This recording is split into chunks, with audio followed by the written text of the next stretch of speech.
Welcome back to my fall sourdough series. Today we're making some pumpkin sourdough bagels topped with a cinnamon sugar crumble. This is the third recipe in my fall sourdough series, so you can come back to all of the cozy fall recipes when the season arrives.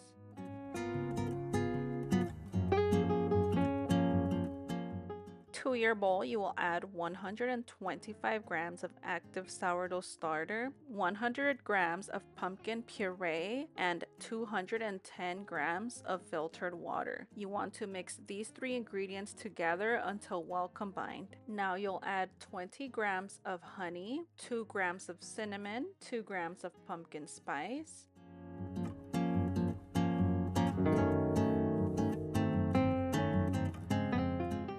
Now you give everything a quick little mix and you add 560 grams of flour and 10 grams of salt, and you want to mix everything together once again. This dough is going to be more on the dry side. It's not going to be like your typical sourdough loaf dough. So you will have to go in there and mix this with your hands and knead it a little bit. You can also use a stand mixer if you don't want to do this with your hands. So here I just mixed the dough for about 5 minutes until the dough came together into one, when I didn't see any pockets of flour or dry flour on top of the dough. As you can see here, I'm doing some slap and folds. I kind of squish it with my knuckles and then I grab it again and I do more slap and folds.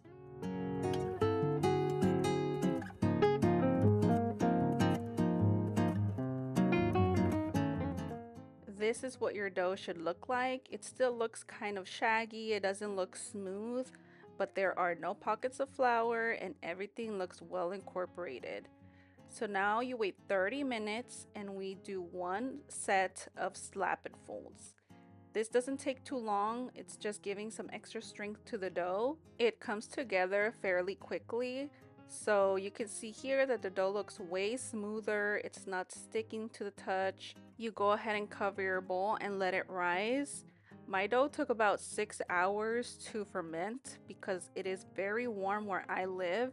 If you want to do a cold proof, this is the time to do it. You put it in the refrigerator with the bowl, and then when you're ready to shape it, then you continue the next steps.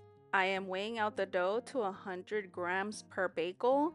This gives me a decent sized bagel. It's not too small, as I prefer bagels on the bigger side. I end up with 10 dough balls.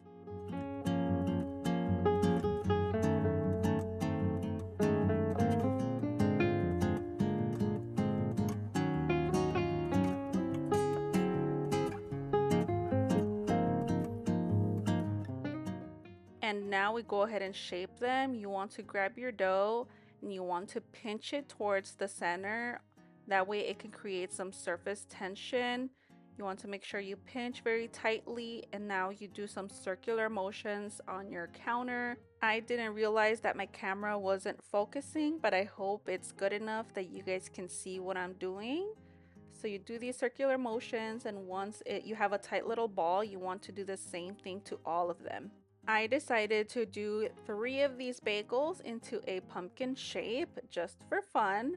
That way it gives you guys an option if you guys don't want to add the crumble, but still keeping the bagels fun and festive for this fall season.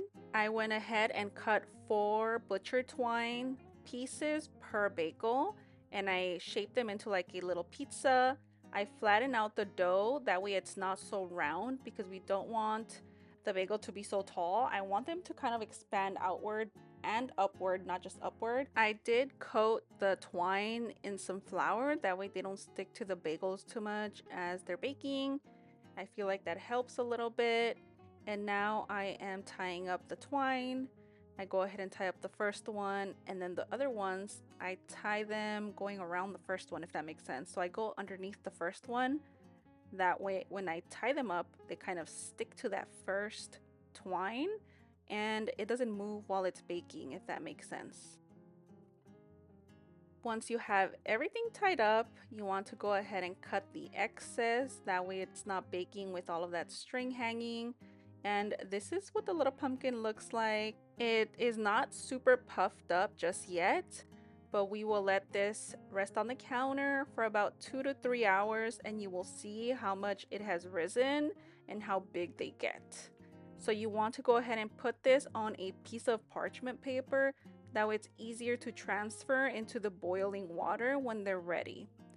For the regular bagels, I just stick my finger into the middle of the dough and just kind of do this motion, get a little hole and put it right on top of the parchment paper.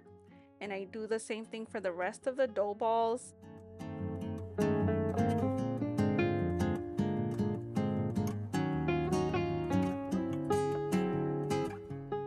Now that you have everything shaped, this is what they look like. You want to now let them rest for 2 to 3 hours so they can get nice and puffy. This is the before, and then you'll see the after in a second.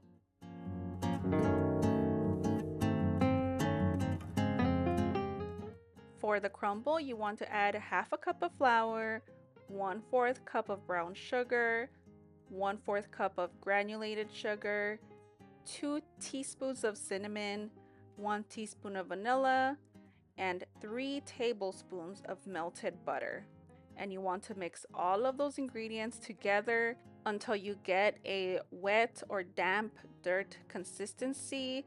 It looks like sand basically. This is what it looks like. It's the perfect consistency and it'll give the bagels a delicious flavor.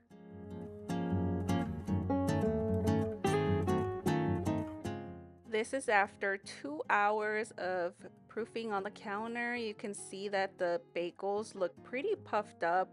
The pumpkins filled in the little twine and they look perfect. Look at how soft. They're like super aerated. Now you should have a pot of boiling water with 1 tablespoon of baking soda and 1 tablespoon of brown sugar. I like to turn the heat off, that way it's not overly bubbly. You grab them by the parchment paper and you dump them into the water for 15 seconds per side. I do not like a super chewy, crusty bagel, so 15 seconds per side still gives me that bagel texture from the outside without it being overly thick and chewy. It keeps the bagels super soft, and even the next day they're super soft. You do not have to like warm them up, but if you do, they taste like super fresh. So 15 seconds per side is my preference, but you can leave them longer if that's what you want. And you should have your baking sheet with parchment paper right next to your pot of boiling water so you can put them on there. And then you put a light egg wash on top of the bagels and you add that cinnamon sugar crumble right on top. You can put them on the pumpkin ones if you want, but since you're going to take off the twine, it just comes off, so that's why I don't really add any to the pumpkin ones. But this is what they look like before. You should have your oven preheated to 425 degrees and you bake these for 20 minutes. And this is the end result. Beautiful bagels. They have that rustic look to them. Once they've cooled down a little bit, you can take off the twine using some scissors or a very sharp knife. And then you want to add some cinnamon sticks to complete the pumpkin look. And look at how cute. These are perfect for a little brunch with your friends, for you to have in the morning with a cup of coffee. They're literally so perfect. They're so delicious, and I really hope you guys give this recipe a try. Let me show you guys what the inside looks like because they are super soft and fluffy. If you've made it this far, let me know down in the comments below which recipe has been your favorite so far from the 3 that I've posted. I want to thank you so much for watching today's video. I'm so excited for the next recipes to come. Look at how soft this one is. I'll see you guys in my next video. Bye!